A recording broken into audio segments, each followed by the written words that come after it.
Well, welcome to Carving a New Path. My name is Andrea Hylen. I am the founder of Heal My Voice and the host of this show.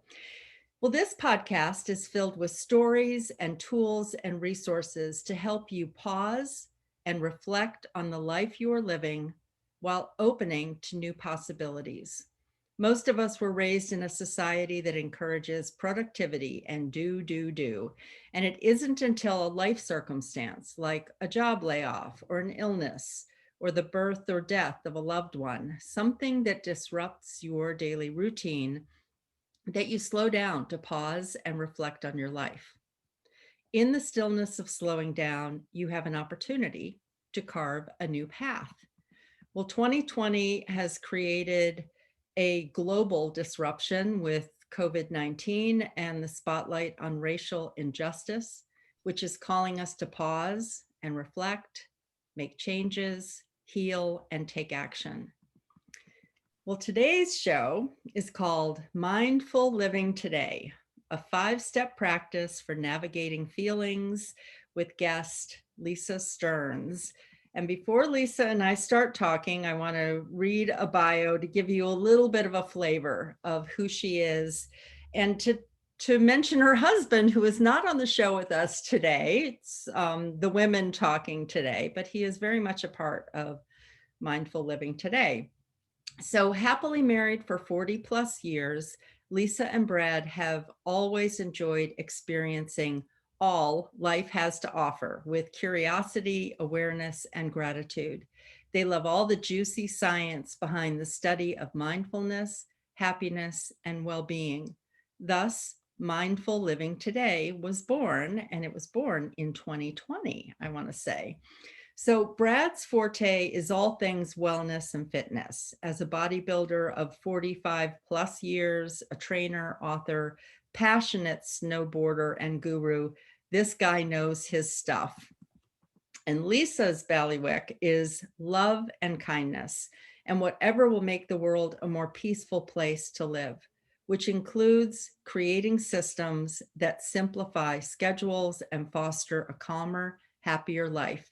She has studied and is a trained teacher of mindfulness-based stress reduction and a certified yoga instructor. She is also the author of a goal-setting time management book, A List Is Not Enough, for wellness practitioners. And actually, we'll talk a little bit about that because this is the 1-year anniversary of that book. It was last year that she completed it and launched it and all. And together they create one dynamic mindfulness powerhouse with a deep desire to assist and inspire others who seek to discover and embrace mindfulness practices, enjoy better health, and create more positive relationships, which will ultimately make the world a kinder place to live. So welcome, Lisa. Thank you. So before every show, I always like to talk with the guest for a few minutes to just check in, what's going on. I mean, sometimes it's like, oh, I was stuck in traffic getting home or whatever, but before the show. And it's just a way of checking in. But as Lisa and I started talking, I said, this is exactly what I want her to talk about on the show. So let's just say that I was asking Lisa about what was going on in her life. And really, Lisa, you started to tell me about, let's just put in context that we did a Heal My Voice project 10 years ago. Right. And that kind of was a launch for all of us into Right. the next part of stepping into greater leadership in our lives. And then a lot of things happened. So tell us your story, because it just feels like this year, 2020, a lot of people have had to push pause on dreams, but this isn't the first time this has happened for you. And when we look at 10 years, there are some things that happen. So share with the audience to give an idea of what it is to have things come in and disrupt your life and change the direction. Yeah. Yeah. This is the perfect topic for me because I've had to do this several times in the last 10 years. And so, this time around, I would say this time around, because of COVID this summer, it was the hardest of all of the times that I've had to pull myself back up again. But anyway, so going back to 10 years ago, I had this vision again of launching a business. And my original business was called Finding Your Voice. And I worked as a public speaking and a women's empowerment coach to help women both focus their message and also help them, give them the tools that they needed to speak up. And in doing that work, I recognized my own history of my father being emotionally and verbally abusive, and the tools became more my way of healing and growing in myself. And then it allowed me to help other women to do the same. And that business took off. It was great. I had corporate accounts and it was really doing very well. I had a curriculum that I created. And then about 2.5 years into that, and that was when Facebook was magic. That was when you could totally start and build a whole business on Facebook, and it was so fantastic.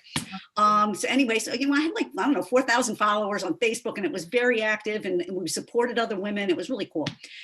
And then my mom, about 6 years ago, my mom passed. And when my mom passed, it changed my family dynamic a lot. I'm one of 5 children, and the expectation became so overwhelming for me that I shut down. I couldn't function anymore. And at that point, I was diagnosed with PTSD and diagnosed with acute adrenal fatigue, which acute adrenal fatigue is the easiest way to describe it, because most people are comfortable with it, is it's like fibromyalgia. It's just something you experience in your body that makes you very tired. It causes muscle cramping and that kind of stuff. Very, very low energy, no energy stockpile. And so right about the time that I was still diagnosed that, I was still trying to keep my life together, and I fell and also had a very serious concussion. So within about 7 months' time, I had just some very serious big life things that happened. And unfortunately, it just brought me to a complete stop. I couldn't go out of the house. I lead a networking group. And so I still did that. That was once a month. But after I did that, I would sleep like all that day and like the next day, and I wouldn't be able to get out of bed for a couple of days. So I did that once a month because I felt I had an obligation to the community, but I really had to stop working. So this big dream of creating this business for helping women find their voice, I had to give up on that. And I laid on the couch. Honest to God, I laid on the couch for 4 years. And finally, I just decided, okay, I'm done lying on the couch. So if not lying on the couch, not finding your voice, what is it? And so I had to really take into consideration my energy and how much energy I could invest in being any kind of coaching, and recognize that masterminds was a good way for me to go, because I could work with 6 women at one time. So if you're not familiar with masterminds, it's a business building tool where you get groups of people together and they all kind of support each other through the process of building a business or keeping their business going. And within that, I taught the same tools I had taught with my public speaking curriculum, which was focusing your message. And at that point, I had brought in some of the tools that I had learned during my healing process, which was very mindfulness centered. So it was like, okay, why are you overextended? Why are you constantly tired? Why are you doing all this work, but you're not making any money at it? Mm-hmm. So that kind of already started to thread itself into my coaching as a business coach and a mastermind leader. So I decided, okay, I'm going to pull myself together. I'm going to launch masterminds because I can do that a couple days a week and that'll be fine. And in order to do that, I need to have people understand that I know what I'm talking about. So at that point, this was 2.5, 3 years ago, I committed to writing a book, and my book was there to have a platform to do other public speaking and to demonstrate proficiency and all that kind of stuff. And so my book published a year ago, Christmas Eve day. and took off like great guns. It was everything I hoped it would be. I had 3 mastermind groups lined up, ready to go. I had speaking engagements. The whole bailiwick was all ready, and it was finally, my dream was finally going to happen. This dream that I had of, really making an impact on the world and helping. I work with women business owners, wellness practitioners. So my dream of supporting this community was finally going to come through, and COVID hit. Mm-hmm. And with COVID, everybody kept saying, well, you can go Zoom and you can pivot and you can all this kind of stuff. And I'm the queen of pivot. I'm the queen of problem solving. The issue for me with Zoom is because of the concussion. I have a very challenging time looking at a number of faces on the screen at the same time. And so I just quickly realized that I am not going to be able to run these mastermind groups because I can't do the group Zoom thing. Even if I'm pulling people out one at a time, I still can't do an hour-and-a-half meeting with 9 people on the screen. Mm-hmm.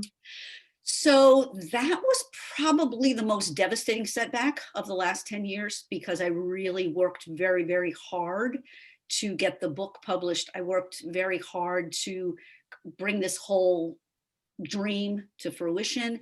And it was such a huge loss. It was really, really very devastating to me. And once I kept trying to fix it in my head, like, okay, what am I going to do? I kept hitting restart, and there was just no place to restart, And so accepting that, in my mind, initially in my mind, I had to let go of the idea that I was a failure because this did not go. So that was really the first thing that kept coming up to my mind, is I'm a failure. I'm just a failure because this did not make it to where I wanted to go. And so I mourned for about 6 weeks, cried a lot, and just sat with what it was that I was going through. And all during that time, I'm looking like everybody. I'm on Facebook, I'm on the news, and all I'm seeing is all of this pain and suffering. And I am a community builder. It is what I do.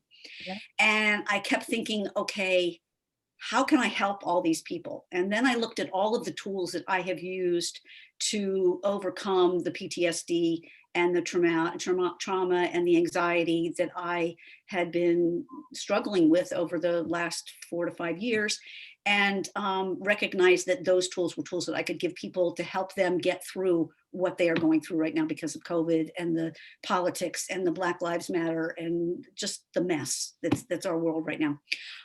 And my husband and I have wanted to create a business together for years. I mean, probably 20 years, and we just could never hit on the right thing. Mm-hmm. And this was just the perfect storm. It really was, it was the perfect time. We were both in the perfect place. We were both very clear on what we wanted to do. And we were both very passionate about serving the public.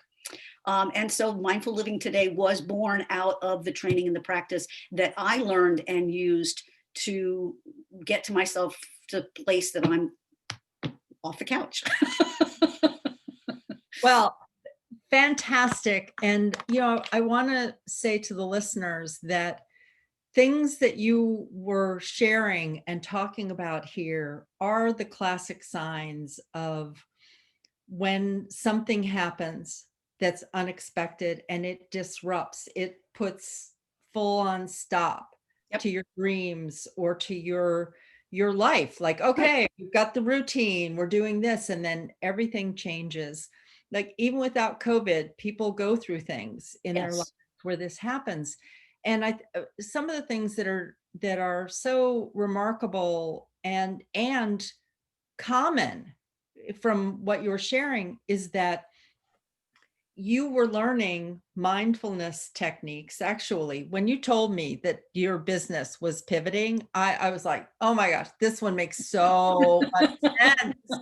It's like, this is the way that the two of you live your lives, in this mindfulness. And so, but that you were able to draw on things, you were already in a process of learning and building. Right. And I feel like if people can understand that, look back at what's happened in the last 10 years, or look back to a desire or an interest you had in childhood, right, or something you started as a young adult, that the clues are there about something that you can then build on, or build from. And then the other thing I wanted to say is that one of the reasons I reached out to you a few months ago to be on the podcast was I felt like not only do you have a mindfulness business, but you're also addressing anger and fear and and it's like it's not about just, oh, let's just all go into our bedrooms and, oh, money Right, problem, right. I'm all zen all the time. It's not. It's It's about, not that at all. no, it's not It's that at all. it's way messier than that. Life is messy, and that it isn't about us getting to a place. It's about, to me, it's about developing tools Yes. that you can then use when you've had trauma ignited. And I just want to address that one of the things that's going on in the world, and of course it's happening in the country that we're in, the United States, with the leadership that we've had, with the protests that are going on, with people speaking up, is that in the last 4 or 5 years, and I work with women who are expressing trauma, Right. it's like trauma has been reignited Oh by gosh, what's yes. going on in our country.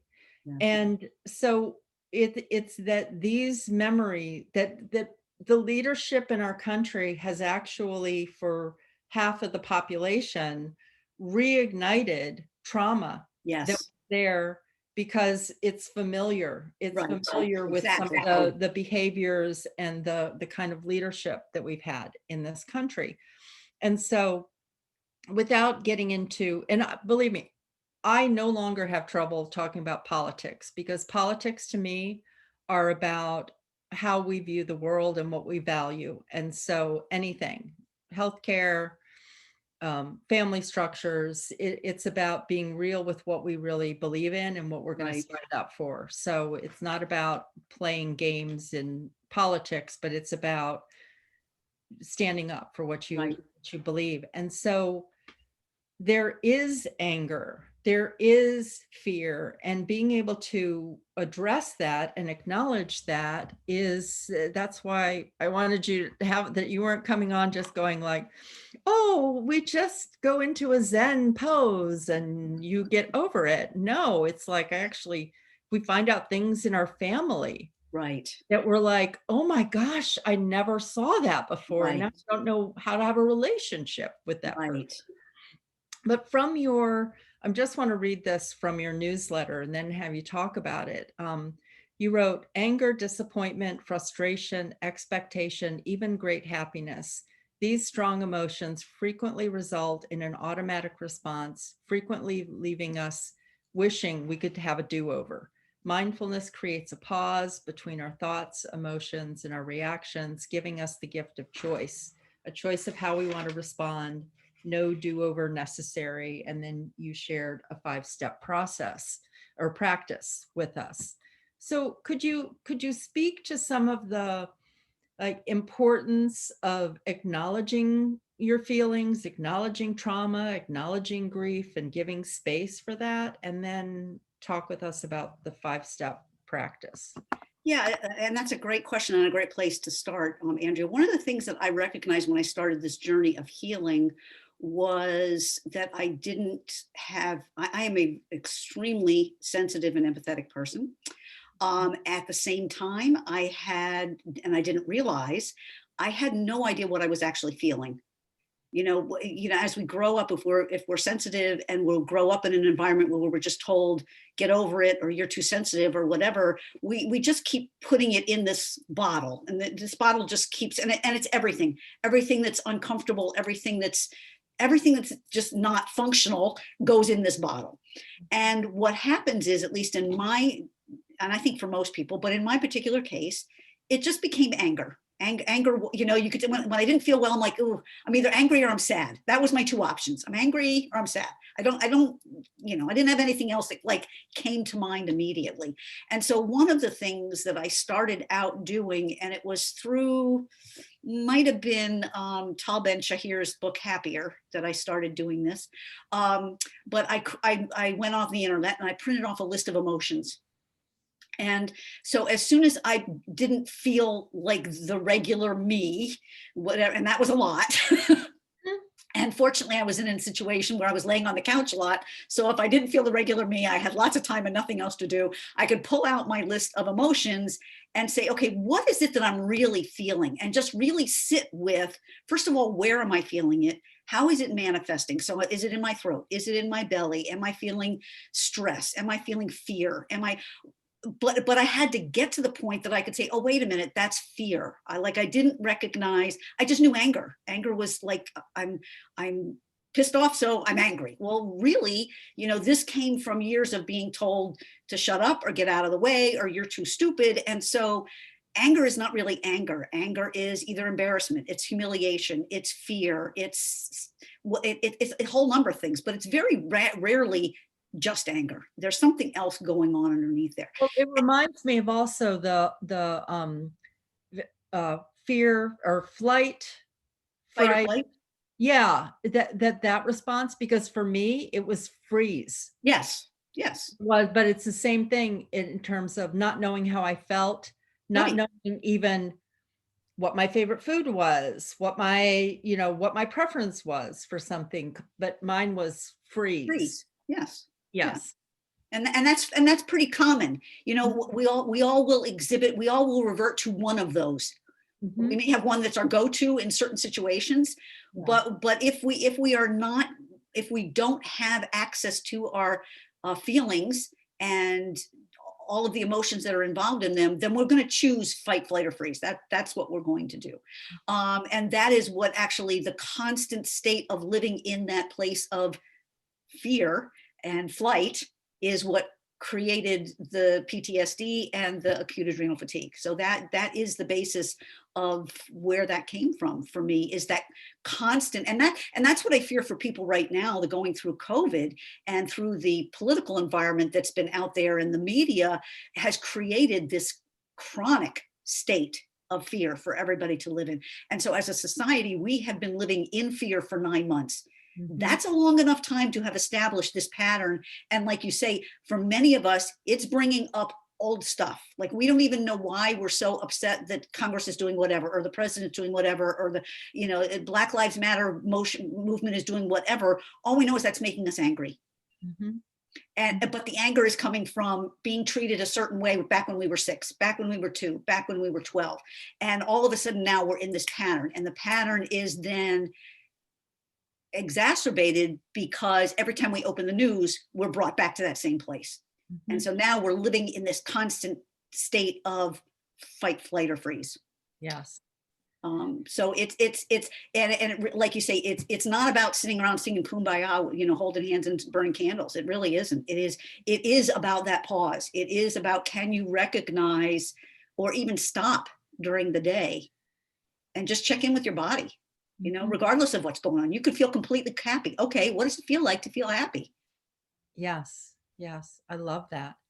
Could you talk us through the 5-step process? And I want to let everyone know also that in the show description, I have links of how you can connect with Lisa, and we'll mention that again at the end. But I just wanted to say that because I know you have a Facebook page and website, and there are other things, and a podcast and all that. So take us through the 5-step practice that you put in your latest newsletter. All right. So actually, it wasn't the latest one, because I saw that you sent one this morning. I did send one this morning. Yes, it was recent. Yes, it was last week. So the first thing to me is, if you decide that you would like this moment to have this pause. And to me, what the pause, I can give you the perfect example of, again, this was probably 2 summers ago. And I went out for a walk because something happened between my husband and I was just irritated. I was irritated. And so I'm like, you know what? I don't want to do anything. I know this is just something I'm going through. I'm just going to go take a walk. And so I'm taking a walk. And as I'm walking, I am fuming. I mean, I can just feel the anger is in there, and I'm angry, and I'm just going over. And all of a sudden I took this breath and I thought, well, wait a minute. I can either spend the rest of this day feeling crappy and angry and have all of this negative energy, and I can go home and I can yell at my husband or be nasty or whatever. I mean, I have all those options available to me. But I also know that no matter what I choose to do, this day is this day. And how do I want this day to, from this moment forward, what do I want this day to look like? Well, everybody always wants to have a better day. You want to have a good day, a day where you're happy and you feel good and you can be kind and you can be patient. And so that's, to me, the epitome of mindfulness and mindfulness practices and even meditation. It is not the actual practice of sitting. It is the result of the sit. It is the result of the pause. It is the result of the action that you take. That is the benefit. It's the golden nugget of a mindfulness practice. So on that line, let's go ahead through my 5 steps. So the first one is intentionally setting aside. It could be as much as 30 seconds, but you have to intentionally choose to set aside time for quiet. And that means no distraction. That means the door is closed. Everybody understands do not disturb, do not disrupt me for 30 seconds. The phone is off or in another room, the computer's off, everything. You're just all by yourself and you're allowing this quiet to happen. You're not forcing quiet. You're not trying to quiet your mind or make your mind stop thinking. You're just creating an environment of stillness and quiet. The next one is just observing what is going on inside of you. What are you feeling? Are you feeling, do you have a pain in your back? Are you clenching your jaw for some reason? Are you ruminating about somebody that did something this morning that made you annoyed? Whatever it is. And we're not looking to make any stories about it. We're not looking to do anything with that other than observe, what is it that I'm feeling? Am I feeling tension? Am I feeling relaxed? Am I feeling happy? Is there tension somewhere? We're just like, you're almost looking at yourself from the outside, but also from very, very deep within. So it's just a moment of quiet and then observation. The third one, which is so important to me, and I think it keeps a lot of people from starting a meditation or a mindfulness practice, is no judgment. So this is not something where you sit down and you say, oh, okay, I'm supposed to have quiet. Oh gosh, my mind is so busy. Why am I always so busy minded? That's just so stupid. Why can't I ever, like, that is not what this quiet is about. This quiet is just an accepting and allowing point where you're just looking. You just, and there is no, you can't do it right. You can't do it wrong. You can't mess it up. There's nothing about how good you were before or how long you sat yesterday. Has nothing to do with anything other than observing with no criticism, what am I feeling in this moment? And that's really, really important. And like I say, I do find that it keeps most people from practicing meditation or mindfulness, is because they think they've already failed before they even sat down. Mm-hmm. My mind is so busy, I couldn't possibly quiet my mind. Yeah. I'm not asking you to quiet your mind. Yeah. Or even like, well, I should have handled this already. This thought that came into my mind about something that happened a long time ago. Right. But here it is. You're feeling it. So just be with what you're feeling. Be with the feeling. Don't worry about the story. Don't worry about how you reacted. Don't worry about the past, the present, the future. It's just, this is what I'm feeling right now about that experience. And then you go on to another thought. That's it. Just like whatever pops in. Okay, that's what I'm feeling now. Or that's what I'm looking at now. The fourth thing is, so what happens in mindfulness and meditation is, and it's very, very natural, even to people who have practiced for all of their life, is you will sit and you'll think, oh, okay, Lisa says I should be thinking about what I'm feeling in my body. Oh, I'm feeling some tension in my belly. Oh, I'm so angry that person cut me off in traffic today. Why did that person cut me off in traffic today? And then you go, oh crap, there I am judging, like I'm doing the story. Blah, blah, blah. Okay. All right. You've recognized all of that. And to me, that's the point of celebration. Because suddenly you recognize that you've allowed your mind to hijack. I call it your playground. You've allowed your mind to hijack where you are going to play. And your brain is telling you to play in a place that's not safe. It's telling you, go play in that playground that's full of glass and people with knives and drug addicts and whatever, okay? And at that point, you have the awareness to say, oh, my mind just took me someplace that I prefer not to go right now. Because right now I'm sitting in quiet and I would like to be thinking about what am I experiencing inside my body. And so you just return to that moment. You just return to that awareness of what am I feeling in this moment? So there's no, it's not wrong. I think of it as a moment. For me, it is a moment of joy, and it is a moment of celebration, because I never even realized in the past that my brain was taking me places that I had no business going. Mm-hmm. It was taking me to places that were not safe. It was not healthy. And now I have a choice. And as soon as my mind goes there, I'm like, oh, no, thanks. Right. I don't want to get on that bus, Right. Get out of my way. And I like to think of it, when you have that moment of recognition, I like to bring up this image of like the most kind, gentle, loving grandparent reaching out, and you are a toddler, and they're putting their arm around you and just gently redirecting you back to the place of safety. Mm-hmm. And that place of safety is in here. That place of safety is, what am I feeling inside my body? Mm-hmm. So that's that returning to awareness. And the final one is just to be kind when your mind wanders. And like I say, be aware, everybody's mind wanders, regardless of how long they've been doing this. That's the reason they practice. They practice because our minds wander. That's what our minds are meant to do. And the best that we can hope for is to create those moments of pause where we have the choice to decide, do I want to be pissed off for the rest of the day? Is that how I want the rest of my day to play out? Or would I like this day to be a beautiful sunshiny day that I get to enjoy my husband, or whatever, a magazine, or whatever it is? It's the same day. I live the same day. I just choose how I navigate that day. Yeah.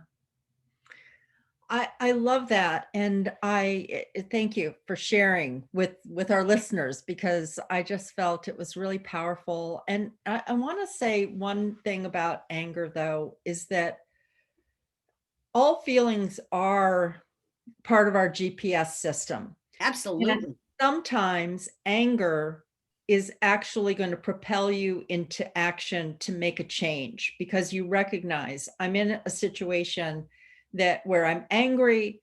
I do not want to tolerate this any longer. Maybe it's a boss that you've been working with, and you recognize that there's just anger that comes Right. up regularly. Well, anger is a clue That about something's not right. Right, that something's not right, and to make a change. And so I just wanted to say that, because Well, thank you sometimes for I feel clarifying. like, Because in no way do I want to say that anger is fine and you're supposed to stuff. This is not about stuffing things right, down. exactly, And this exactly. is not about not accepting the fact that you're feeling everything. The point is, I sat with my anger, and I'm like, okay, this feels really uncomfortable. And I can put more logs on this fire and feel more angry. Yeah. Or I can pause and I can look and say, what is causing this anger? And the reality was, what was causing the anger was childhood stuff. It had nothing to do with my husband. Yes, right, exactly. That So, things, so I had the ability to look at that situation and say, okay, in this moment, I'm angry with him, but it's just a result of stuff that happened before. And so there's no reason. I can go home to him, which I did. I went home very politely and said, you know what? I would prefer we didn't do this, whatever this was, because I don't even remember what it was now. But whatever this was, that was kind of upsetting to me, and I'd rather we didn't do this again, rather than fueling this anger, going home, shouting, throwing, whatever you do when you're angry and you're not mindful and don't have the ability to be mindful about what's going on. So it is definitely not about ignoring the anger. You got to sit with it. You got to sit with it, and you got to get down to what is the cause, without the rumination and judgment. Yeah, and that sometimes the anger is something that you've already resolved, or you've already made a decision, and it's just like you just are in a loop of Right. like, Exactly. I remember that person cutting me off in traffic, as you said. And then it's like, okay, that's over. Right. I'm not going to relive that again. Let's find a way to release the anger. So I love your 5-step practice, and thanks so much for sharing that with us. I was listening to your podcast last night. So just for the listeners, this is again in the link. Actually, you can go to their website and click on that, and the podcast and all kinds of other things are there. Just one thing. And I was listening to the one about, now I forgot to write down the name of it, but about strong feelings or uncomfortable feelings. And it's great, the dialogue between the two of you. and 15 minutes focused Right. on just one thing Right. podcast. So I encourage the listeners to go and check that out Thank you. also. So is there anything else that you want? I'm so happy that we finally I connected, know. that it's I taken us know. a couple of months to figure out what worked for both of us. Yes.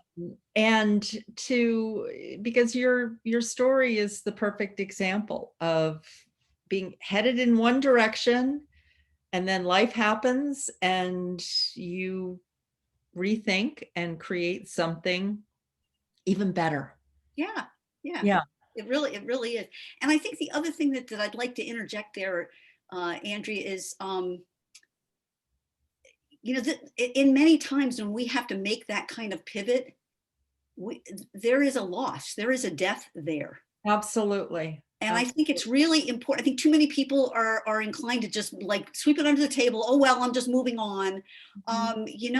You really need to mourn that loss. If that was something that was really, really important to you, Mhm. just be okay with the fact that this was a huge loss, and you don't have to compare to how other people are suffering. My gosh, our situation, we've been so fortunate through COVID. So, I Mhm. could sit around and say, well, how dare I feel sad that my business didn't take off because people have lost their businesses or don't have a livelihood or whatever. Okay, that's a truth. But Uh-huh. my truth in this moment is really, really hard for me. Exactly. And in this moment, I just need to sit with that Mhm. and process what it feels like to be really sad and really disappointed and feel ugly about myself and decide that I don't need to feel ugly about myself. And I need to experience all that in order to make room for the good stuff. Absolutely. Absolutely. And that actually, because you put your heart and soul into this creation, this a Right. business is a birth, Oh my gosh, yes, you know, absolutely. and then to realize that has died or that has changed for now. Yep. And who knows, maybe there'll be actually nothing is ever wasted. To me, Oh no, even writing a book I is you wouldn't. Yeah, I wouldn't change that experience. I learned so discover. much about myself. Writing that book was one of the pivotal moments of my life. So I would never ever say if that was a waste of time. It was not. It was an amazing journey. So with nothing but good stuff came out of that. Yeah, it's like, to me, it's cultivating and growing a garden and then realizing one day that the thing you planted is actually not going to be an eggplant. It's going to be, zucchini. Right. And you're like, okay, now I have to figure out what to do with all this Well, it's zucchini. zucchini, right? Yeah. So the pivoting and the allowing something new to birth, but definitely feeling all the feelings. So anything else you want to say to the listeners before we go? No, really, I would love. We have built a community on Facebook called Mindful Living Today, Mhm. and it came out of this passion for wanting to help people find a place that was okay to be whoever you are, because it didn't seem like there was any place on social media that you could go that somebody wasn't yelling at you for some point of view you had. So our goal was to create this place that it was just okay to be you. We don't talk about politics at all. Uh-huh. And it's a place where we encourage each other to be mindful, to have gratitude, to be kind. We share stories, we share resources. So it's this very lovely, supporting community that is very vibrant and growing. And we would love to have people come and join us on that. It is a private group, so you have to ask to join, but we would love to have you on that. And if you, when you get that sign in to join, you get an option to get I have 5 pathways to mindfulness that you get for free if you sign up to be, if you want to get in there. You don't have to have it, but if you want it, that's available to anybody that chooses to join the group. So we would love people to join us. We are at mindfulliving.today. So we are not a .com. We are a .today. But we'd love to have people join us on Facebook, because that's where we're growing our community. And to sign up for your newsletter, people should go to the website. They can go on the website, or if they sign up to be part of the Facebook group, Uh-huh. then and want that 5 pathways, that will put them into the newsletter sign Okay. up as well. Wonderful. Wonderful. Lisa, thank you. Thank Thank you you for giving so me this. much. Thank And you for giving me this opportunity to share. oh, absolutely. And my love to Brad also. And I let him know that I listened to the podcast. It was fun to hear the interaction between the two of you. Thank you. Thank you. Yeah. All right. It's a fun time.